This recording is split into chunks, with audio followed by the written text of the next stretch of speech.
Las reuniones del grupo de trabajo fueron muy serias, fueron con argumentos, no con discursos. Y de ahí se salieron algunas propuestas que son muy buenas ideas. Nosotros en el PRI sabemos que hay fracciones políticas que van a asumir posiciones políticas, tan político va a ser esto que se va a votar, pero que si hay buenas ideas hay que incorporarlas, no obstante que no vayan a ir a favor de esas ideas los diputados. ¿Qué ideas fueron muy buenas que pudieron ser plasmadas en el documento? La primera, que generaba confusión, una prohibición.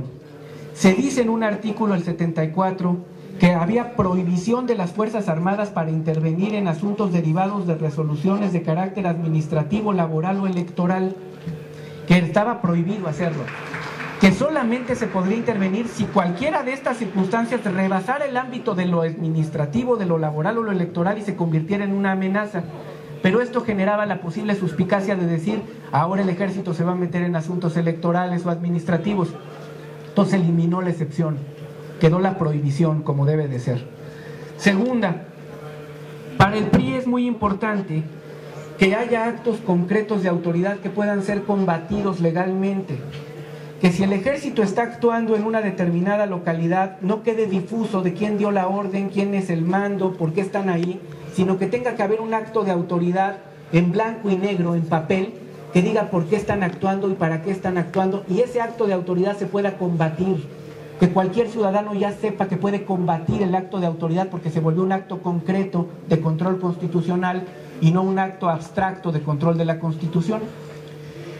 Sin embargo, parecía que no quedaba en un equilibrio claro y hubo una propuesta de que tratáramos de darle mayor control constitucional al Poder Judicial de la Federación, y se adicionó una fracción que dice que la Suprema Corte de Justicia podrá revisar la constitucionalidad de estas declaratorias de afectación a la seguridad interior, con lo cual queda un equilibrio mucho más marcado y mucho más claro.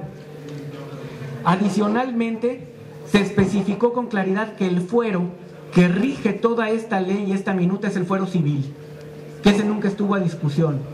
Es una ley administrativa que entra en el campo de lo civil y no en el campo del fuero militar.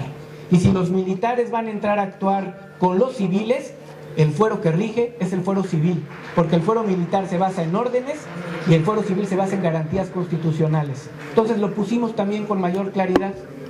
Y en la declaratoria de afectación también introducimos el tema de que el protocolo de actuación tiene que ceñirse escrupulosamente a las garantías individuales y a los derechos humanos, que quede como una manifestación expresa por parte de la ley y que no haya confusión ni dudas. Lo mismo que las facultades de la CNDH para no entregar información alguna a las instancias de seguridad nacional en cumplimiento de sus propias atribuciones, y lo mismo que toda la información que se genera en materia de seguridad nacional se rige por las disposiciones de la Ley de Transparencia. Ni es una instancia que esté fuera de nuestro orden jurídico y por lo tanto se rija por disposiciones extrañas, se rige por una ley que ya hay, que es nuestra Ley de Transparencia. Todas estas aportaciones, como puede ver, muy valiosas, fueron ofrecidas, fueron propuestas por diferentes partidos políticos, concretamente PT, PRD, Verde Ecologista, y se van a sumar, al margen de que sepamos que por posición política algunos de estos partidos políticos que he mencionado van a votar en contra, pero si la buena idea está y mejora una ley, camino para que pueda salir en este periodo de sesiones, que no es un documento que se haya hecho un albazo, como se decía en un principio. Hubo reuniones de trabajo, hay aportaciones de los grupos parlamentarios, que decir que le estudiaron, la leyeron e hicieron su aportación.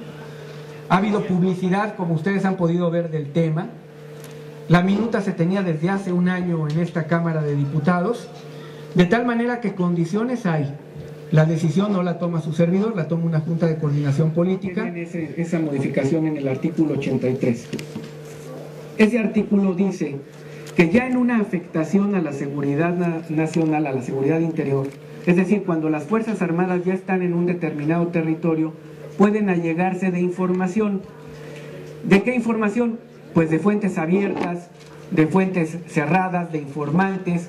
No pueden interrogar a personas, a ciudadanos, está expresamente prohibido, tiene que hacerse en la presencia de un MP, ni tampoco pueden estarse llevando objetos para ser investigados o analizados. Si hay evidencia de un delito tienen que literalmente custodiar el sitio, resguardar el lugar de los hechos, la escena de los hechos, y esperar a que llegue la autoridad correspondiente administrativa, que sería el Ministerio Público, a hacer las indagaciones.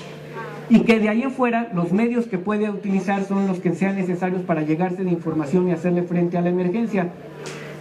Esto se debería entender que son fuentes lícitas, pero ante la duda, mejor la reiteración. Y son medios lícitos. ¿Cuáles son los medios lícitos? Los que no violen garantías individuales.